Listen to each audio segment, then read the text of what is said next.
मतदार यादीत बदल करण्याचा अधिकार आमच्याकडे नाही. महाविकास आघाडी सोबतच्या बैठकीनंतर राज्य निवडणूक आयोगानं झटकले हात.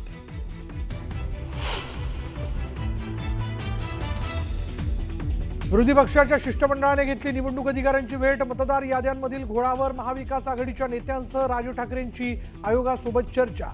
उद्या पुन्हा आयोगासोबत बैठक.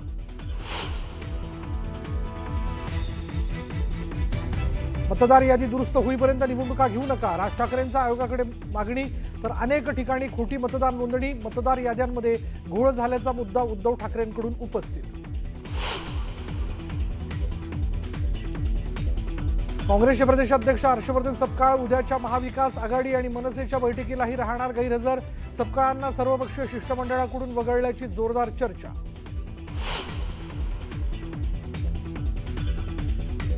संग्राम जगतापांना रीतसर नोटीस पाठवली आहे. उत्तर आल्यावर पाहू. वादग्रस्त विधानं करणाऱ्या संग्राम जगतापांना अजितदादांनी झापल्याची चर्चा.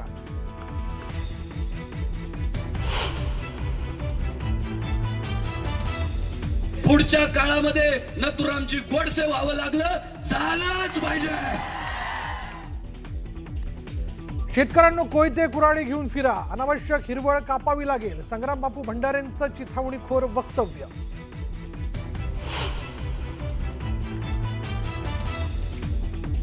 रोहित पवारांचे निलेश घायवळ सोबत कौटुंबिक संबंध. मकोकाच्या गुन्ह्यातून रोहित पवारांनीच त्याला बाहेर काढलं. राम शिंदेंचा पलटवार.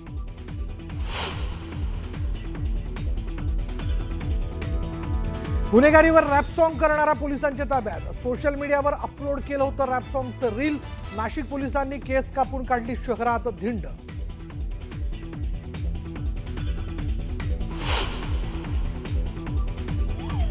कल्याण श्री रोडवरील कल्याण फाटाजवळच्या गोदामाला भीषण आग. आगीवर नियंत्रण मिळवण्याचे प्रयत्न सुरू.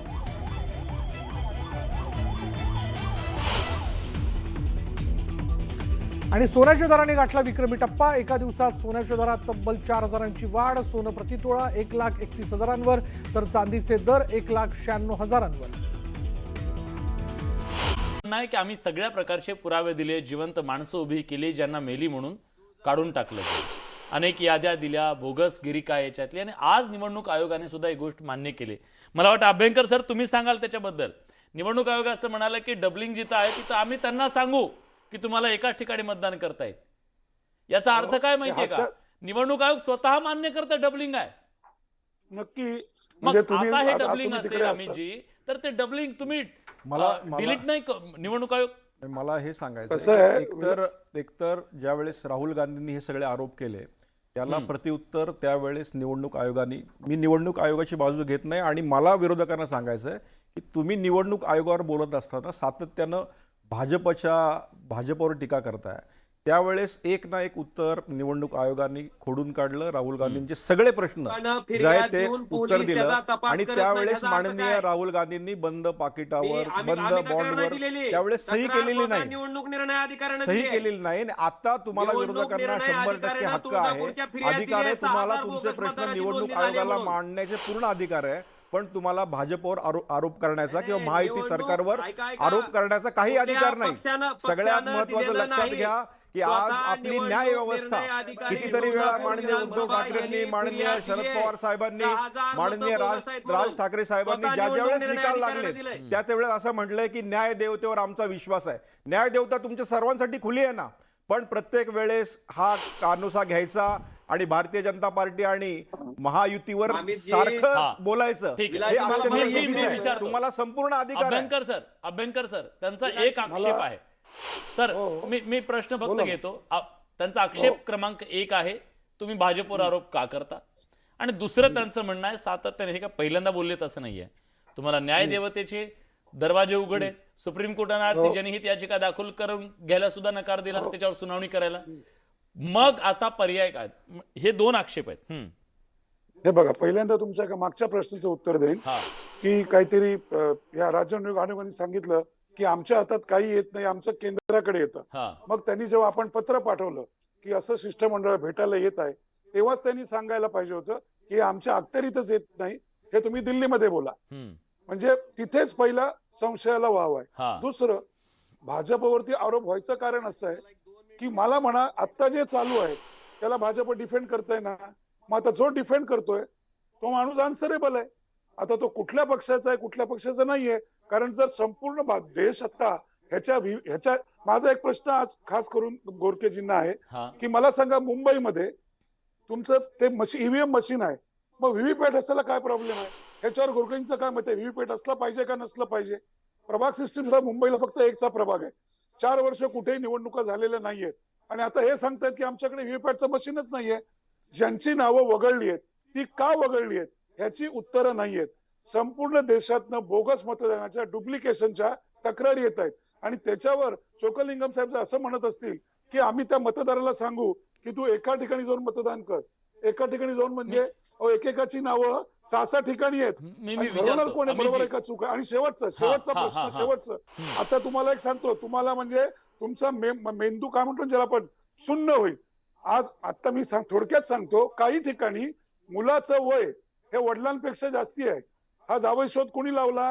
हे काय प्रिंटिंग मिस्टेक आहे का? वरती नाव तामिळमध्ये, खाली वय भलत्या भाषेमध्ये, पत्ता क्रमांक 1. मला सांगा, एक उत्तम चांगल्या प्रकारे पारदर्शक निवडणूक प्रक्रिया होण्याकरता आम्ही सर्वजण एकत्र आलेलो आहोत.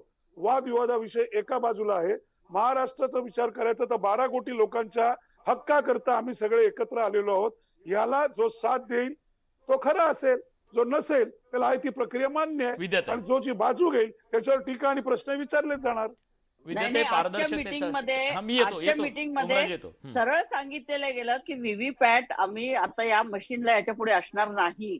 म्हणजे आमच्याकडचे जे टेक्निकल एक्सपर्ट लोक आहेत, लोकांमधले, आमचे नाही, राष्ट्रवादीचे नाही, त्या लोकांनी हे सिद्ध करून दाखवलंय. निवडणूक आयोगाला 35,000चा चेक दिलाय की तुम्ही एक मशीन आम्हाला द्या, आम्ही तुम्हाला दाखवतो की याच्यामध्ये कसं बोगस वोटिंग केलं जातं ते.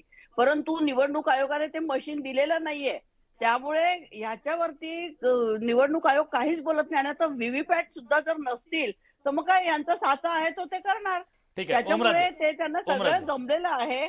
आणि हे सगळं कशासाठी चाललेलं आहे? मरकडवाडीला सुद्धा हे सिद्ध करून दाखवलेलं आहे की कशा प्रकारे बोगस वोटिंग हे लोक करतात, आणि हे सगळं आपल्याला माहिती आहे. आता त्याच्यावर बोलण्यात काही अर्थ नाहीये. आता निवडणूक आयोग यांच्याच स्वायत्त संस्था नसून यांची संस्था झालेली आहे. त्यामुळे यांना जिथे पाहिजे त्यांच्याकडून उत्तर त्याआधी ओमराजे. विलासजी, ही जी फिर्याद दिली आहे ती मुख्य निवडणूक निर्णय अधिकारी तुळजापूर विधानसभा म्हणजे स्वतः निवडणूक आयोग त्याच्यामध्ये फिर्यादी आहे, आणि त्याचं असं म्हणणं आहे की 6,000 बोगस मतं नोंदली. आता पोलीस ह्याचा तपास का करत नाही? कोण आहे सत्तेत? का तपास होत नाही? 1 वर्ष बरं, काय डाटा सगळा आहे ना, कुठल्या मोबाईल नंबरवरनं बोगस मतदाराची नोंदणी झाली हे नंबर त्यांच्याकडे आहेत. का त्यांना बोलवत नाहीत? कशामुळे तुम्ही बोगस केलं, कुणाच्या सांगण्यावरून केलं? कारण हे जर तपासतं तर लक्षात येईल ना कोण करतंय ती बोगस नोंदणी. आणि विलासजी, निवडणूक मला सांगा, मुख्य निवडणूक जो आहे आपला आयुक्त देशाचा, त्याची नेमणूक कशी होते? त्याची नेमणूक पंतप्रधानाचं एक मत, कायदा मंत्र्याचं दुसरं मत, आणि विरोधी पक्षनेता. पूर्वी सरन्यायाधीश होते, सरन्यायाधीशाला काढून त्या ठिकाणी आपण कायदे मंत्र्यांना घेतलं. आता मला सांगा, मोदीच्या विरोधात जाऊन कोण कायदा मंत्री त्या ठिकाणी मत नोंदवणार आहे का? म्हणजे 2 विरुद्ध 1 मतदान आहे. म्हणजे देशाचा मुख्य निवडणूक आयुक्त कोण नेमणार आहे हे पण ठरलेलं आहे. आणि अशा पद्धतीनं विलासजी, सगळ्यात महत्वाचं आहे, मला सांगा, पक्ष ज्या वेळेस पक्षावर क्लेम होतो, चिन्हावर क्लेम होतो, तेव्हा ते चिन्ह गोठवायची पद्धत आहे, पक्ष गोठवायची पद्धत आहे, आणि दोघाला नवीन चिन्ह द्यायचे. हिथं पक्षच तुमचा आहे म्हणून दिला गेला, चिन्ह दिलं गेलं. हे एका पक्षाच्या बाबतीत नाही. जी राष्ट्रवादी काँग्रेस पक्ष शरद पवारांनी स्थापन केला तो सुद्धा पक्ष त्यांचा नाही म्हणून सांगण्यात आलं. हे बघितलंय ना लोकांनी. मग निवडणूक आयोगावर त्या ठिकाणी लोकांचा विश्वास कसा राहील? आणि हा विषय कुठल्या पक्षाचा नाहीये. अगदी बरोबर. म्हणूनच अमितजींना विचारतो, अमितजी, आज तुम्ही सत्तेत आहात, उद्या सत्तेतून गेलात समजा, दुसऱ्या राज्यात तेच सत्तेमध्ये आहेत, अशा प्रकारे जर यंत्रणांच्या बद्दल अविश्वास निर्माण झाला तर निश्चितपणे देशातल्या सामान्य माणसाच्या मनात लोकशाहीबद्दल सुद्धा शंका निर्माण होऊ शकते ना. लोकशाहीबद्दल शंका 100% सगळ्यांना निर्माण होऊ शकते, पण कधी होऊ शकते? अशा प्रकारे आपण सर्व विरोधक एकत्र येऊन त्याला कुठेतरी नेरेटिव्हचं रूप द्यायचं. सगळ्यात महत्त्वाचं, 70 वर्षाहून अधिक काळात ह्या निवडणूक आयोगाने निवडणुका घेतलेल्या आहेत. जे निवडून आलेत विरोधातले, त्यांनी कधी आक्षेप नोंदवला नाही. 2-4 लोक पुढे येतात, आज राज्यघटनेच्या 324 कलमनुसार विरोधात असताना तुम्ही सुद्धा आक्षेप नोंदवलात. मी 300 आता गुगल केलं तर तुम्हाला 100 गोष्टी दिसतील की 324 कलमानुसार हे निवडणूक आयोग नेमला गेला आणि निवडणूक आयोग नेमत असताना ते त्याचं काम व्यवस्थितरित्या करतंय. पण माझा प्रश्न विरोधकांना हाच आहे, हा निवडणूक आयोग आहे, सर्वोच्च न्यायालय हे सगळं करत असताना वारंवार सातत्यानं भारतीय जनता पार्टी आणि महायुतीच्या नावावर खापर फोडणं आणि प्रत्येक वेळेस यांच्या हातातलं भावलं झालंय आणि अशा प्रकारचे आरोप करणं हे विरोधकांना शोभत नाही. ज्यावेळेस जनतेने वारंवार कौल दिलेला आहे, जनतेचा विश्वास आज मुंबई महानगरपालिकेमध्ये पण सरळ सरळ दिसत आहे. आज ज्या पद्धतीनं महापालिका भागामध्ये विकास झालेला आहे, वेगवेगळ्या रस्त्यांचा विकास झालेला आहे, नाही ते मतदानातून कळेल. पण जनतेचा कौल म्हणालात ना, माझा वेळ संपलाय. जनतेचा कौल आपण सुद्धा बघणार आहोत.